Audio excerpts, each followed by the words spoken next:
മാരിപ്പുറം കുടുംബാരോഗ്യ കേന്ദ്രം പഴയപടി പ്രവർത്തന സജ്ജമാക്കണമെന്ന ആവശ്യവുമായി പ്രദേശവാസികൾ രംഗത്ത്. ഇതുമായി ബന്ധപ്പെട്ട വിവിധ ആവശ്യങ്ങൾ ഉന്നയിച്ച് എറണാകുളം DMOയ്ക്ക് ഭീമഹർജി നൽകുന്നതിനായുള്ള ഒപ്പുശേഖരണം ആരംഭിച്ചു കഴിഞ്ഞു.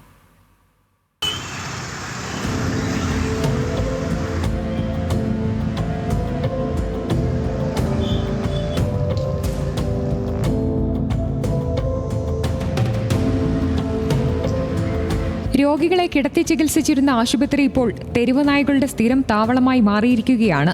5 സ്ഥിരം ഡോക്ടർമാരും ഒരു NRHM ഡോക്ടറുമുണ്ടായിരുന്ന ആശുപത്രിയിൽ 3 പേർ ലീവിലായതോടെ കഴിഞ്ഞ മാസം 23 മുതൽ വൈകുന്നേരത്തെ OP നിർത്തലാക്കി. മാത്രമല്ല, കഴിഞ്ഞ ഞായറാഴ്ച ഡോക്ടർമാരില്ലാതെ ആശുപത്രി അടച്ചിടുകയും ചെയ്തു. പ്രദേശത്തെ മത്സ്യത്തൊഴിലാളികളും കൂലിവേലക്കാരും ആശ്രയിക്കുന്ന മാലിപ്പുറം കുടുംബാരോഗ്യ കേന്ദ്രം ശോചനീയ അവസ്ഥയിലാണ്.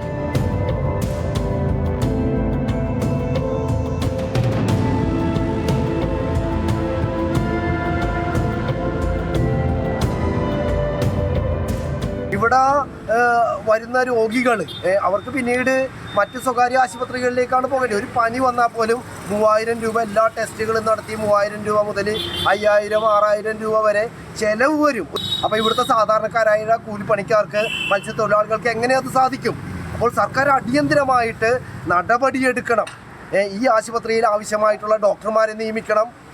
രാത്രി സമയത്തും ഡോക്ടറുടെ സേവനം ഉറപ്പുവരുത്തണം. കിടത്തി ചികിത്സ പുനരാരംഭിക്കണം. ഡോക്ടർമാരെ നിയമിച്ച് രാത്രി സേവനവും കിടത്തി ചികിത്സയും പുനരാരംഭിക്കണമെന്നാണ് പ്രദേശവാസികളുടെ ആവശ്യം. വിഷയത്തിൽ DMOയുടെ ശ്രദ്ധയ്ക്കായി 5000 പേർ ഒപ്പിട്ട ഭീമഹർജി സമർപ്പിക്കാനൊരുങ്ങുകയാണ് പ്രദേശവാസികൾ.